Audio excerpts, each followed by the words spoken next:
السلام عليكم ورحمة الله وبركاته.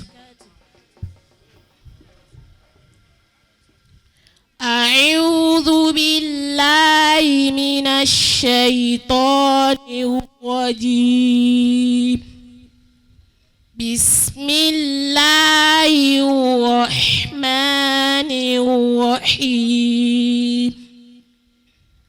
من المؤمنين رجال صدقوا ما عاهدوا الله عليه فمنهم من قضى نحبه ومنهم من ينتظر وما بدلوا تبديلا ليجزي الله الصادقين بصدقهم ويعذب المنافقين إن شاء أو يتوب عليهم إن الله كان غفورا رحيما. ورد الله الذين كفروا بغيظهم لم ينالوا خيرا وكفى الله المؤمنين القتال وكان الله فوزا عظيما. ومن يقنت منكن لله ورسوله وتعمل صالحا نؤتها أجرها مرتين وأعتدنا لها رزقا كريما.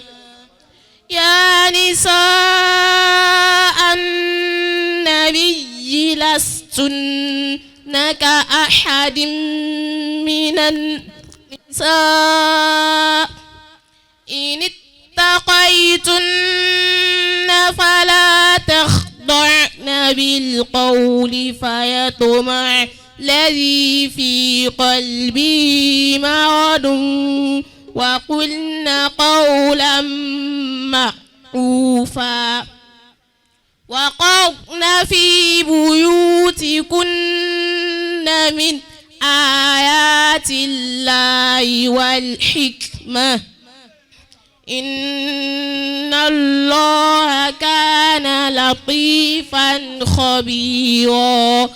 صدق الله العظيم. الله أكبر. يودع فين تسقط لون تبيون. الله أكبر. الله أكبر. kò yẹ kó sẹ́kọ̀ọ́ obìnrin kan tí ò ní débí. Allah. gbogbo bá ti fẹ́ káwọn ọmọ rí òun náà lélẹ́yìí. ìmúra rẹ̀ nísìn ta ni ó rí tí ò ní mọ̀ pé ní wọ́n tọ́ títọ́ síyàwó àyílá. Ọlọ́run wọlá alikurianu. kò sẹ́dìgbà tó máa bá wọ kíní síbẹ̀ bẹ̀rẹ̀ ìdí ká tó mọ̀ lóbìn. wọ́n wá wo ohun tó gbé sórí ntọ́da ni. Ọlọ́run wọlá alikurianu dákun jẹun sóríire. Ọlọ́run wọlá alikurianu dákun jẹun sóríire.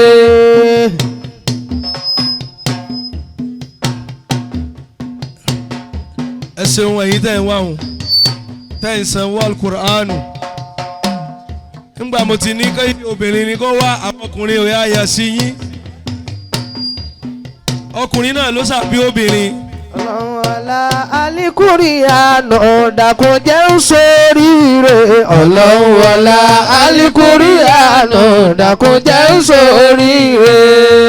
jọkùnrin ó ṣoríire jóbìnrin Obìnrin ó ṣoríire. Ọlọ́run wọlá alikurianu dákun jẹun sóríire. ọmọdé ó ṣoríire kálàgbà ó ṣoríire. Ọlọ́run wọlá àánú dákun jẹ́ ń ṣoríire. Alikurianu dákun jẹ́ ń ṣoríire. ọlọ́run wọlá Alikurianu dákun jẹ́ ń ṣoríire. àwọn tí wọ́n ní màkálà